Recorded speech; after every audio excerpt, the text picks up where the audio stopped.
Magandang araw mga kababos. Narito ang latest news ngayon sa PBA. RJ Abarientos hindi masaya na nanalo ng kauna-unahan niyang BPC Award.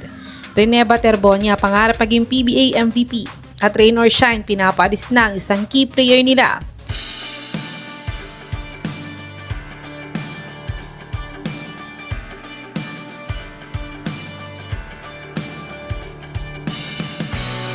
Natalo nga ang Barangay Ginebra sa Game 4 kontra sa TNT sa score na 106-98.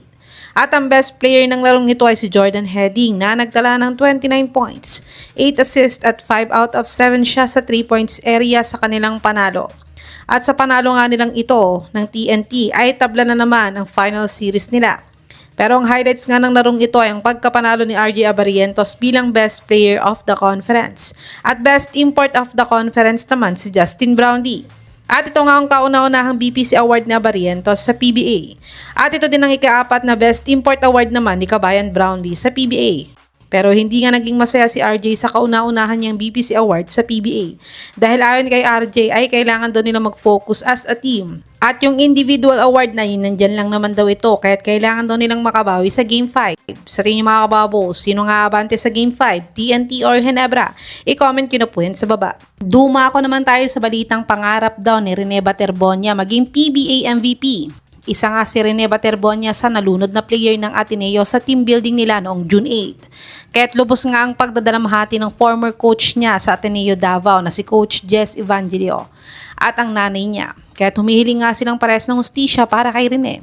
Pero na-revealed naman ng nanay niya na si Ma'am Rovelyn Baterbonia ang pangarap ni Rene Baterbonia bago ito lumuwas sa Ateneo Manila. Ayon kay Rene, ay pag siya daw ay nakarating sa UAAP, ay bibigyan niya ang nanay niya ng UAAP MVP at pag nakapasok pa daw sa PBA, ay PBA MVP naman daw ang ibibigay niya kasi yun daw ang pangarap ng tatay niya na hindi niya natupad. Kahit sayang ang pangarap ng batang ito at sana nga ay mabigyan siya ng hustisya as soon as possible. Tumungo naman tayo sa balitang may pinapalis na daw silang key players sa team nila. Si Gian Mamuyak nga yung team captain ng Rain or Shine ngayong PBA 50th season. At siya din ang isa sa mga spark of the bench player nila sa Rain or Shine. Pero last month nga, ay may offer ang isang JBL team sa kanya na $10,000 a month or 600,000 a month contract. Ito nga ay doble sa sweldo niya sa Rain or Shine.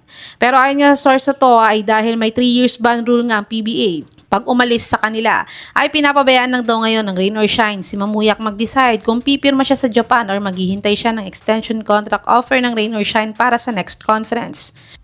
Kaya mga kababos, dapat bang pumirma si Gian Mamuyak ngayong off-season o sumubok sa Japan B-League kahit ma 3 years ban siya sa PBA o maghantay na lang ng extension contract sa Rain or Shine? I-comment nyo na po yan sa baba.